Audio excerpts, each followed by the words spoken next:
The National Forum on Education Statistics developed the School Courses for the Exchange of Data, or SCED, to meet the need among schools, districts, and states for common comparable course codes.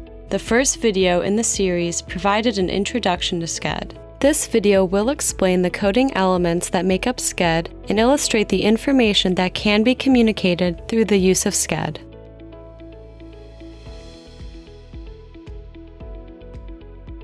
The SCED identifier is a unique 12-character code consisting of 5 building blocks that go together in a set order: course subject area, course number, course level, available credits in Carnegie units or grade span, and sequence of course. This shows a complete SCED identifier for Algebra 1.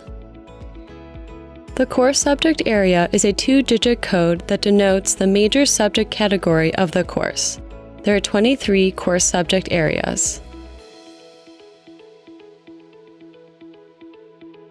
The second element, course number, is a 3-digit code that distinguishes a course within a course subject area. The number of courses in each subject area varies. Here are a few examples of available mathematics courses.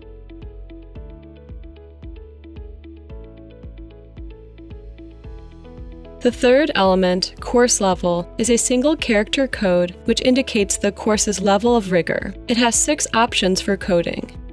Basic or remedial courses focus primarily on skills development. These courses are typically less rigorous than general courses. General or regular courses focus on general concepts appropriate for the grade level. Enriched or advanced courses augment the content and/or rigor of a general course, but do not carry an honors designation. Honors courses are advanced level courses that typically include additional content not found in general courses, and are formally designated as honors courses. College courses are designed to be credit-bearing at a post-secondary institution. Not all courses fit into these categories, such as multi-level courses and courses without a specific level of rigor.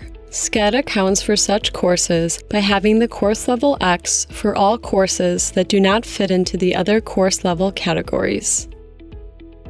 Since the criteria for assigning a specific level to a course may vary among schools, districts, and states, it is important to check state and local policies to understand the meaning of course level.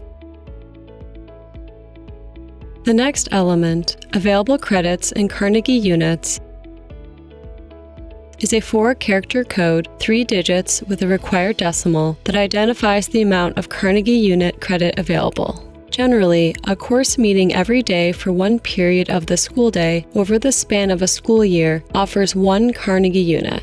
Schools, districts, and states that use other student progress metrics instead of seat time often find that it is useful to create a system for mapping these metrics to Carnegie units. Since elementary and middle schools do not generally assign Carnegie unit credit, SCED provides the element grade span for cases where Carnegie units are not applicable. Grade span is a 4-character element that indicates the intended grade span of an elementary or middle school course. Grade levels are represented by 2-digit codes. For example, a course appropriate for kindergarten and first grade would be assigned a grade span of KG01. A course appropriate for first grade only would be assigned a grade span of 0101. The final element in the set of 5 building blocks, sequence of course, is a 2-digit code that identifies where a specific course occurs when it is part of a consecutive sequence. The first digit indicates the specific course, and the second digit indicates the total number of courses in the sequence. For example, if a school offers a semester-long psychology class, it would be coded as 1-1 or part 1 of 1 part. If a school offers U.S. history over 2 years, Year 1 is coded as 1-2 or part 1 of 2 parts, and Year 2 is coded as 2-2 or part 2 of 2 parts. SCED is designed for widespread use, but even with frequent updates, it cannot include every course offered in the thousands of schools around the country. Courses that do not exist in SCED can often be mapped to SCED using particular topics, other, workplace experience, and independent study courses within each subject area.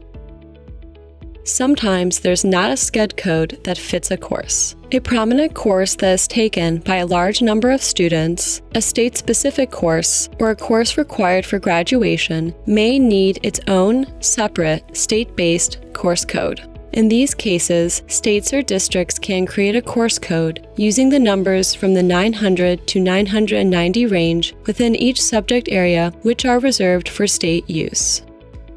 If a state or district adds a new course code that might be applicable to other states, they are encouraged to visit the SCED website and recommend that course for consideration as part of the next SCED update.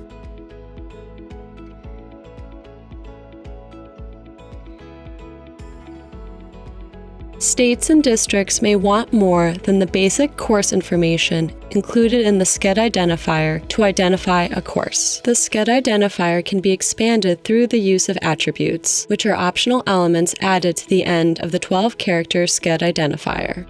There are many suggested attributes that offer additional course information, such as whether a course offers dual high school and college credit, an indicator of whether or not it is a designated STEM course, or the setting or medium of delivery for the course. States and districts may also define other attributes to meet their needs. Attributes are not essential for implementing SCED, but they provide expanded information that schools, districts, and states may need for research, funding, and reporting purposes. Attributes may be implemented differently according to the needs of each state or district. SCED is flexible and can be modified and adapted to meet the needs of states, districts, and schools. Voluntary Common SCED course codes can transform the way education agencies collect, manage, use, and transfer data. Visit the SCED webpage to access the downloadable, sortable file of SCED codes and additional resources.